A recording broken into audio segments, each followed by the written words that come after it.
There may not be a lot growing at the Matanuska Experiment Farm here in Palmer, but Farm Director Nelson Crone says there will be soon. So we are ordering fertilizer, we are fixing equipment. And as temperatures warm, many Alaskans are thinking about their own gardens too.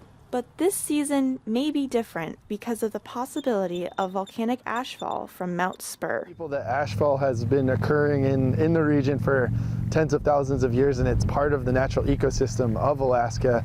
And there's ash layers incorporated into the soil here. He says you can even use the ash as fertilizer, but it can also cover your crops during an eruption. Volcanic ash is toxic and should not be consumed. But Crone says you can still eat your crops as long as you carefully wash them. You definitely would want to wear gloves when you're washing them, and you could wash them outside with garden hose as long as it's potable water, and then bring them inside and wash them with water to make sure they're nice and clean so you're not consuming ash, and then that would keep the ash out of your septic tank or your sewer system. Some plants may be easier to clean off than others. Certain crops that are most risk are leafy crops such as lettuces and cabbages.